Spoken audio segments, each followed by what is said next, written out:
She left home with a promise to return in a few years with enough money to help improve life for everyone in her family. 4 years later, Joanna Demafelis did come home, inside a wooden box, having suffered such a tragic fate that her own mother collapsed at the sight of the coffin. What happened to Joanna in Kuwait is one of the most disturbing cases of domestic worker abuse ever documented. Beaten, tortured, and when her employers were done with her, they shoved her body into a freezer and fled the country, leaving her frozen for over a year before anyone found her. This is the story of Joanna Demafelis. On February 6, 2018, authorities in Kuwait City arrived at an apartment unit to carry out an eviction. The previous tenants had abandoned the property sometime in late 2016, leaving behind their belongings.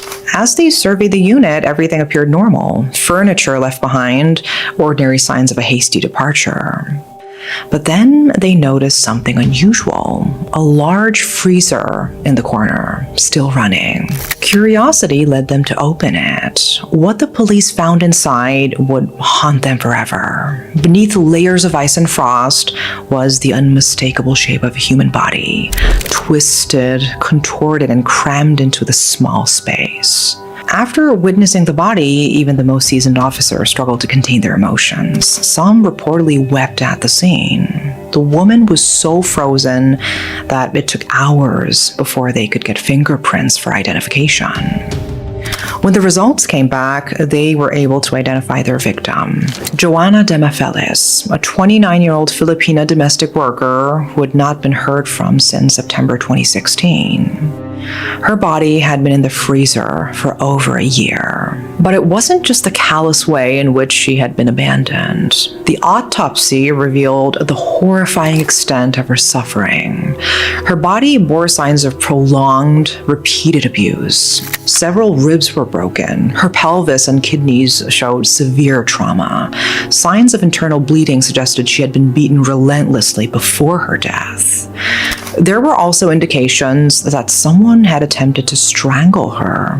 The forensic evidence painted a picture of a systematic torture at the hands of her employers. But here's what makes this case even more chilling. According to reports, Joanna may not have been dead when she was put in the freezer. Her employer, Nader Assam Asaf, reportedly confessed to police that he stuffed Joanna into the freezer while she was still unconscious, not yet dead. If true, this means Joanna may have frozen to death inside that freezer, alone and helpless. Nader Assam Asaf, a Lebanese man, and his wife, Mona Hassoun, a Syrian woman, had employed Joanna as their live-in mate, and they fled Kuwait in November 2016, shortly after her death. But who was Joanna, and how did she end up so far from home only to meet such a brutal end? Joanna Daniela Demafelis was born on June 24, 1988 in Iloilo City, Philippines. She was the sixth of 9 children born to Cristano and Eva Demafelis, a farming couple who lived in a modest home in Barangay Ferraris, Sara, Iloilo Province. The family leased 2 hectares of rice fields, which served as their primary source of income. It wasn't much, but it was enough, until it wasn't. With 9 mouths to feed, every harvest was stretched thin. Joanna attended Sara National High School, where teachers and classmates remembered her as a hardworking and selfless individual. She often spoke of her dreams, not grand ambitions for herself, but hopes for her family. She wanted to help her siblings achieve their goals. She hoped to lift her parents out of poverty. Her dream was to help others achieve their dreams. After graduating from high school, Joanna didn't pursue further education. Instead, she immediately began working to support her family. In 2013, she found a job as a housekeeper for relatives in Parañaque, Metro Manila. The pay was modest, but her employers were kind, and Joanna was content. She would later recall this period fondly, smiling as she described the family's warmth. Then disaster struck. In November 2013, Super Typhoon Haiyan, known locally as Yolanda, tore through the Philippines. It was one of the most powerful storms ever recorded, killing over 6,300 people and injuring more than 28,000. Millions were affected across multiple provinces. The Demafelis family was among them. The typhoon destroyed their home and submerged the rice fields they had worked for months, wiping out an entire harvest. With no crops to sell and their house in ruins, the family was plunged into debt. They borrowed money from multiple sources just to survive and to begin to repair what they had lost. Joanna's salary as a housekeeper was nowhere near enough to cover these mounting expenses, and she was devastated. Her entire purpose was to help her family, and now they were drowning in debt with no way out. That is when she made a decision that would change the course of her life. For many Filipinos from modest backgrounds, working overseas, particularly in Middle Eastern countries, represents the best chance at financial stability. The wages for domestic workers in places like Kuwait and Saudi Arabia can be 10 times higher than what they would earn at home. By 2016, over 2.24 million Filipinos were working abroad, with 56% of them in the Middle East. Joanna knew the risks. Stories of abuse, exploitation, and even death among overseas Filipino workers were common knowledge. Her family warned her about the dangers, tales of maids being beaten, raped, or killed by their employers. But Joanna was determined. Just a few years, she told them, just long enough to pay off the family's debts and rebuild their lives. Seeing her resolve, her family relented. They pooled their resources to pay the fees required by the recruitment agency. Before she left, Joanna shared her plans. She would use her earnings not only to clear the debt, but also to rebuild their house, restore the rice fields, and send her younger siblings to school. She wanted them to have opportunities she never had. In May 2014, Joanna boarded a plane to Kuwait. She had little with her, some clothes, her documents, and a heart full of hope. The agency placed her with her first employer under a 2-year contract. During this time, she occasionally contacted her family, about 3 times total, each call lasting only 7 to 10 minutes. During the calls, she never complained or mentioned any problems. When her contract ended in 2016, Joanna chose not to return home. The debts weren't fully paid yet. She found a new employer through the agency, a couple living in an apartment in the Ashab district of Kuwait City. Their names Nader Assam Asaf and Mona Hassoun. And this decision would cost Joanna her life. From the beginning, something was wrong. A fellow Filipino worker who lived in the same building befriended Joanna. In their conversations, Joanna confided that she felt constantly watched when she was inside the apartment. She also admitted that her employers had begun physically punishing her, slapping her, hitting her, finding reasons to inflict pain. By September 2016, the abuse had escalated dramatically. Joanna told her friend that the couple would beat her relentlessly, often for no reason at all. They had forbidden her from leaving the apartment under any circumstances. She was trapped. Her friend urged her to report the abuse to the Philippine embassy. Joanna refused. She was terrified of her employers and feared the consequences that a report might bring. That same month, Joanna managed to contact her sister, Griselda, back in the Philippines. She hinted at her suffering, but tried to downplay it, not wanting her parents to worry. Despite everything, she made a promise. She would come home in 2018. She did return in 2018, but not the way anyone had hoped. That phone call in September 2016 was the last time anyone heard from Joanna. Months passed with no word. Her family grew increasingly anxious. She had always called at least once every few months, but now there was only silence. Her phone number was unreachable. Her social media accounts, where she had loved posting photos, had been deleted. Something was terribly wrong. Her family contacted the Overseas Workers Welfare Administration and the Philippine Overseas Employment Administration, pleading for help. The agencies attempted to trace Joanna through her recruitment agency, Our Lady of Mount Carmel Global Human Resources Incorporated. What they discovered was alarming. The agency's license had been revoked in June 2016. When they tracked down former administrators, they hit another dead end. Joanna's initial contract had ended, and the agency had no record of her subsequent employment. But here's where the tragedy deepens. According to Labor Secretary Silvestre Bello III, Joanna was reported missing as early as January 2017. The report reached Filipino welfare officials in Kuwait, but they did nothing. No action was taken.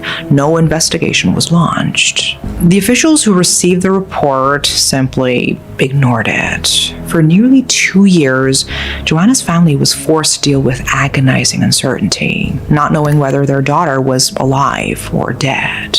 And all that time, the people who were supposed to help them had simply failed to act. Then came the discovery in that Kuwait City apartment. What investigators uncovered was not just a murder, it was a calculated cover-up. When Kuwaiti authorities investigated, they discovered that Joanna's employers, Nader Asam and Mona Hassoun, had fled Kuwait in November 2016.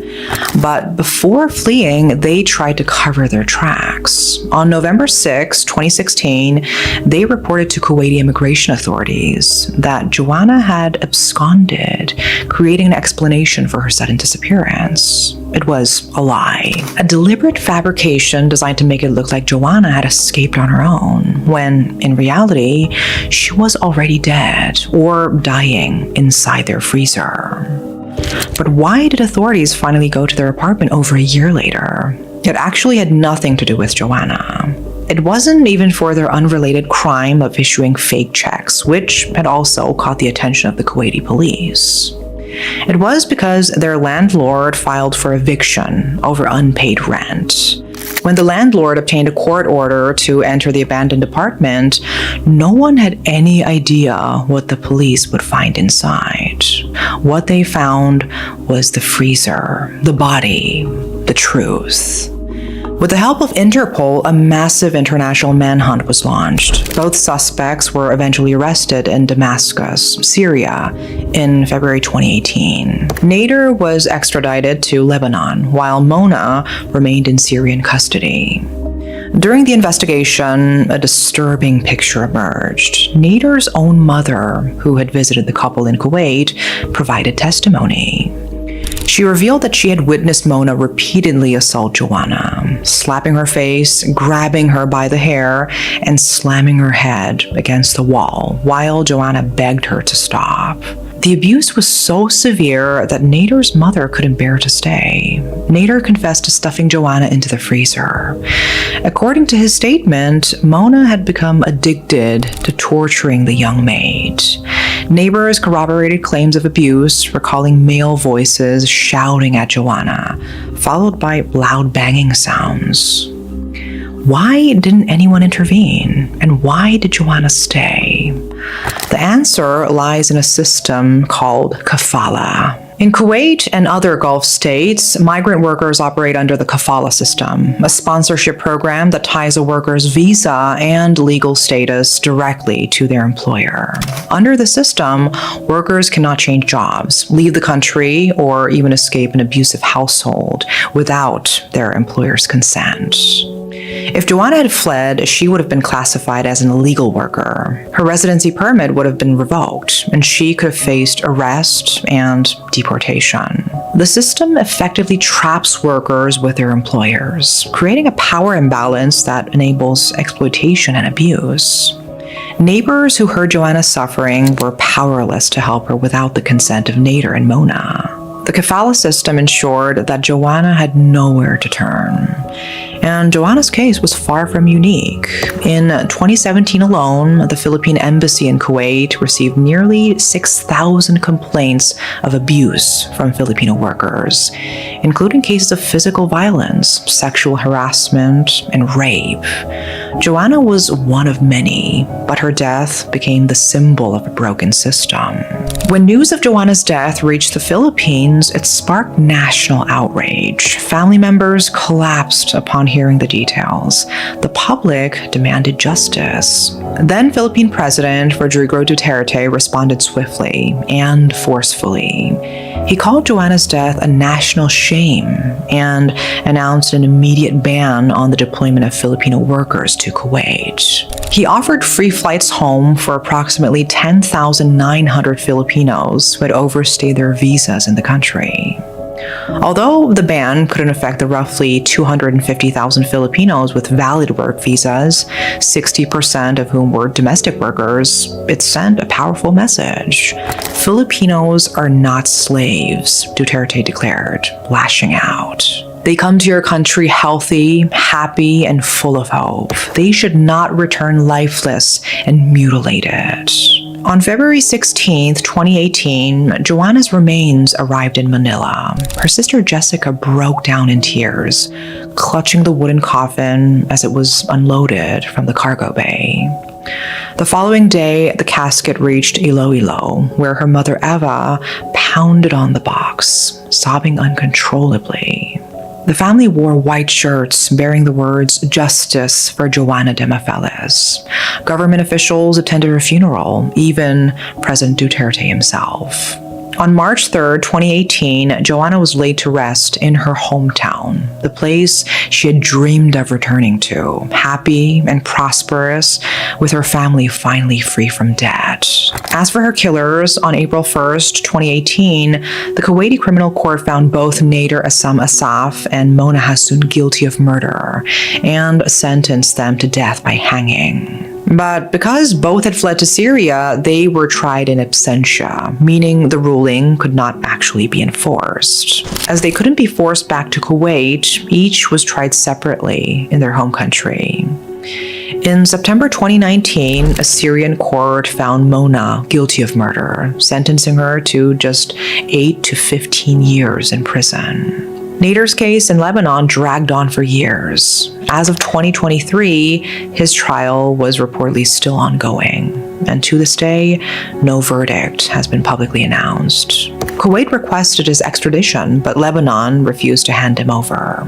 So while Kuwait sentenced him to death, the reality is this: Mona is serving a prison sentence that could see her released in her 40s, and Nader, his fate remains unknown. Their victim, Joanna Demafelis, was not the first overseas worker to die at the hands of abusive employers. Tragically, she will not be the last. Cases like hers continue to surface with alarming regularity, not only in the Middle East, but around the world. And just recently in Malaysia, a former MasterChef finalist and her ex-husband were sentenced to 34 years in prison for murdering their Indonesian domestic worker. Forensic evidence revealed that the victim, 28-year-old Nur Afia Dang Damin, had been subjected to prolonged torture, including damage to 6 front teeth caused by an attempt to extract them with pliers. These workers leave their homes filled with hope, carrying the dreams of their families on their shoulders. They endure loneliness, homesickness, and grueling work, all for the chance to build a better future. Instead, some find themselves trapped in horrific situations with no method of escape and no one to help them. Joanna Demafelis was 29 years old. She wanted nothing more than to help her family. She faced the cold, uncertain world of adulthood alone, armed only with determination and love for her parents and siblings. She returned to her mother's embrace in 2018, but not warm and smiling as she had promised. She came home cold as ice, sealed in a wooden box after being murdered and abandoned in a freezer for over a year. If you or someone you know is a foreign worker experiencing abuse, please do not stay silent. Reach out to your country's embassy or consulate. Speak to someone you trust. Organizations exist to help migrant workers escape dangerous situations. No dream should cost you your safety. No job is worth your life. You deserve to be respected just as you respect others. That is all for today. Thanks for watching.